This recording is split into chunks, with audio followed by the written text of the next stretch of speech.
مثال کے طور پر محمد بزدار نے 3 ویڈیوز تو صرف اس سیریز کی اسکرپٹ ریڈنگ کی میٹنگ ریلیز کی لی اور وہی اس سیریز کا نام بھی اناؤنس کیا گیا۔ نمبر 2 پیر۔ اس کے بعد اس سیریز کا ٹریلرز ریلیز کیا گیا۔ پیر اور آل سیریز کی پہلی قسط کے 3 ٹریلرز ریلیز کیے گئے، جن میں سے ہر ٹریلر اپنی مثال یافتہ ایکسائٹمنٹ سے بھرپور اوور ویوز کے توقعات پر پورا اترا۔ اس سیریز میں کام کرنے والے تمام اداکاروں کے اب تک 14 پوسٹر ریلیز کیے جا چکے ہیں اور مزید آ رہے ہیں۔ اس کے علاوہ سیریز کے اداکاروں کے بعد 15 انٹرویوز دکھائے گئے، جن کے ذریعے وہ اداکار جو کہ ہمارے بالکل نئے تھے اور ہم پرانے کاسٹ کے جانے کے بعد ان سے بالکل اجنبیت محسوس کر رہے تھے تو ان کے بارے میں جاننے لگے۔ اور اب ناظرین کرام، حال ہی میں سیریز کو لانچ کرنے کے لیے بطور خاص ایک پریس کانفرنس لانچ کی گئی، اور یہ بات آپ لوگ کو یہاں بتاتا چلوں کہ اس سیریز کے اکاؤنٹس پر اس کے ٹریلرز کے 20 ملین ویوز ہو چکے ہیں، یعنی محمد بزدار باغ دوڑ میں تو بہت زیادہ۔ بس اللہ کرے کہ کہانی بھی اچھی ہو جائے۔ تو حال ہی میں موجودہ پریس کانفرنس اس سیریز کو لانچ کرنے کے لیے کی گئی، تو اس میں محمد بزدار نے یہ کہا کہ اب ایک اور نیا ورق الٹنے کا وقت ہے۔ کولس اور رحان کا دور شروع ہو چکا ہے۔ ہم ریاست کی بنیاد کی کہانی سنانے جا رہے ہیں۔ ارطغرل اور عثمان کے بعد خان کا وقت، یعنی کہ اب سچویشن یہ ہے کہ اس سیریز کی تینوں ٹریلرز ریلیز ہو چکے ہیں، لیکن پہلے ٹریلر کے جوڑ کر باقی 2 ٹریلرز میں فاطمہ خاتون نظر نہیں آئی، اور میں نے فاطمہ خاتون سے متعلق اپنی ایسی بات کہی تھی کہ ابھی کرداروں کو پوسٹر ریلیز ہونے ہیں، تو اگر ان میں فاطمہ خاتون نہیں ہوئی تو پھر کنفرم ہو جائے گا کہ فاطمہ خاتون والا اداکار اس سیریز سے چلی گئی۔ تو ناظرین کرام، ایسا ہی ہوا۔ ان پوسٹر میں سے فاطمہ خاتون سرے سے ہی غائب تھی اور وہ صرف کولس اور رحان کے پہلے ٹریلر میں نظر آئی اور اس کے بعد وہ نظر نہیں آئی۔ تو اس حوالے میں تمام تفصیلات میرے پاس کہ فاطمہ خاتون وہ والی اداکارہ جس کا نام بھی کہ اس سیریز سے نکال کر محمد بزدار نے اپنی اور سیریز جس کا نام اگر اردو ترجمہ کرے تو الف لیلہ بنتا ہے، تو اس میں حفصہ خاتون کے رول میں کاسٹ کر لیا ہے۔ لیکن امید ہے کہ محمد بزدار فاطمہ خاتون جیسے اہم کردار کو نظر انداز نہیں کریں گے اور کوئی نئی اداکارہ فاطمہ خاتون کے رول کے لیے لائیں گے۔ ہو سکتا ہے کہ بلگائے دوگشن نام جو نئی اداکارہ لی گئی ہو فاطمہ خاتون، کیونکہ کسی کے اداکارہ کے بارے میں کنفرم نہیں ہو سکتا کہ یہ اس سیریز میں کیا رول پلے کرے گی۔ بہرحال یہ صرف ایک آئیڈیا ہے اور ابھی تک فاطمہ خاتون کے بارے میں کوئی اداکارہ کنفرم نہیں، لیکن اگر فاطمہ خاتون کا کردار اس سیریز میں نہ آیا تو یہ کسی تاریخی کردار کی کتنی توہین، اور رحان کے اگر کسی مہم پر جا رہا ہے تو اس کے ساتھ تاریخی بہن کے بجائے ایک خیالی اور فرضی بہن خلیمہ ہو۔ اور ہم کولس عثمان کے سیزن 5 اور سیریز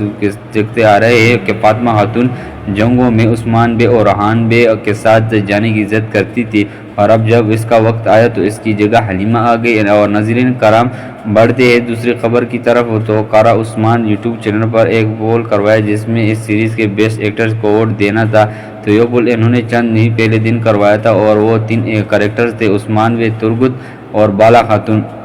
تو اس پول میں 23,000 لوگوں نے عثمان بے اور 64% ملین ترگت بے کو 14%، جبکہ بالا خاتون کو 19% ووٹس ملے ہیں، یعنی کہ پہلے نمبر پر عثمان اور دوسرے نمبر پر بالا خاتون اور تیسرے نمبر پر ترگت بے آ رہا ہے۔ حالانکہ ناظرین کرام، کولس عثمان کے آخری 3 سیریز امپریس نہیں تھے، لیکن بالا خاتون وہ والی لڑکی اپنی شاندار پرفارمنس سے ہم سب کو انٹرٹین کیا، جبکہ ترگت غازی کے بارے میں تو کچھ بتانے کی ضرورت نہیں، کیونکہ یہ اس کردار کے ساتھ ناانصافی ہوگی، اس کا نام ہی کافی رہے گا عثمان بے۔ تو عثمان بے کی جگہ ہمارے دلوں میں اور ارطغرل غازی کے ہمیشہ بعد رہے گی۔ آپ لوگوں کو کمنٹس ضرور بتائیے گا کہ آپ لوگ کون سے ویورز جنہوں نے پول میں حصہ لیا اور کسی ووٹ دیا۔ اور ناظرین کرام، جیسے کہ آپ لوگ جانتے ہیں کہ مرد یا زوجی اولوں کو رسان سیریز وہ اس وقت عثمان کے فینس کی زبردست تنقید کی زد میں ہیں کہ کولس عثمان کی طرح کاپی کرنے کی کوشش کر رہے ہیں۔ یہ کامیاب ہو جائیں گے، البتہ اس کو ٹائم لگے گا، 1-2 ایپیسوڈ کے بعد آپ سب کو معلوم ہوگا۔ تو گیا کہ محسوس چونکہ مر سے لمبی، تو اسی وجہ سے محسن کو چھوٹا گھوڑا دیا گیا تھا تاکہ وہ دونوں جب گھوڑوں پر ہو تو محسن مر سے اونچی نہ لگے، لیکن اسی پر کانفرنس کی ویڈیو سامنے آئی تو صاف طور پر دیکھا جا سکتا ہے کہ مرد اور محسن میں فرق اور وہ زیادہ لمبی نہیں۔ ان میں سے ایک محمد بخش دیگسی سب لمبے ہیں اور محمد بخش دیگی کا قد اتنا لمبا ہے کہ براق بھی اس کے سامنے کھڑے ہو جائے چوٹیں لگتے، صرف انجن الطان ہی محمد بزدار کا مقابلہ کر سکتا ہے، یعنی کہ اگر صرف فہرست کی بات کروں تو حساب سے موازنہ کیا گیا۔ باقی مرد یسری اوغلو دیکھنے میں نارمل ہائٹ کا ہے، نہ بہت لمبائی اور نہ ہی ہونا، تو اس لیے ہیٹر صرف پرفارمنس پر تنقید کرے، بعض اوقات پر تبصرہ نہ کرے، کیونکہ اعلیٰ ذہن کے لوگ نظریات پر بات کرتے ہیں جبکہ پست سوچ کے لوگ ذاتیات پر بات کرتے ہیں۔ اور اس سیریز کے ہیرو کے بعد جس کردار نے سب سے زیادہ لوگوں کو متوجہ کیا ہے وہ اس سیریز کا نیا ویلن میگاڈوس فلاسیوس برسا کی آخری امید۔ مجھے یقین ہے کہ یہ اداکار جس کا نام شکرو اس سیریز کو اسپیشل ٹچ دے گا اور اس کا سارو کے ساتھ اور دشمنی اور ہان کے ساتھ اور ایک اچھی طریقے سے دکھائی جائے گی، اور ان دونوں کا آمنا سامنا جنگی میدانوں میں ہوگا، نہ کہ جنگلوں میں، اور نہ ہی ان میں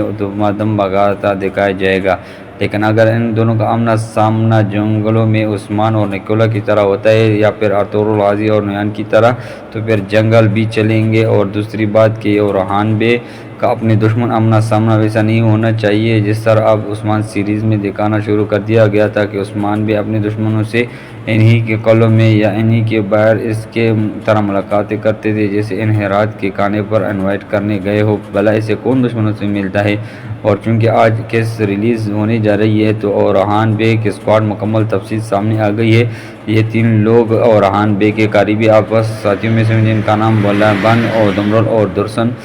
اور مزدجن اور 3 آرٹسن پوسٹرز ریلیز کیے گئے ہیں، ان میں سے معاذ الباقین مصطفیٰ بے، اور ایک خاص بات یہ رہی کہ حارثتوں اسلام قبول کر لیا ہے اور اس کا نام اب مصطفیٰ ہے۔ اس معاملے میں اب اچھی بات یہ ہوگی کہ اگر ہمیں فلیش بیک کے ذریعے حارثتوں کے مسلمان ہونے کے بارے میں ماضی کے واقعات دکھائے جائے، جبکہ آپس تیمور بیگا کا بھی ہے، لیکن مجھے اس میں عجیب بات یہ لگی کہ اسے اتنا بڑا نہیں دکھایا گیا جتنا عثمان بے کو دکھایا گیا ہے، کیونکہ اگر 10 سال کے گیپ میں عثمان بے میں اتنا فرق آ سکتا ہے تو مجھے یاد پڑتا ہے کہ جو بھی تقریباً عثمان بے کی ہی عمر کا دکھایا گیا تھا سیزن 5 میں، اور اس وقت سیریز میں برسا کے محاصرے کا سینیریو اور ہم سلطانی سیریز کے پہلے ہی کا سلطنیہ کا محاصرے سیزن دیکھ کر بہت آٹومیٹکلی اور سیریز میں برسا کا محاصرہ دیکھتے ہوئے ہمارا ذہن کمپرومائز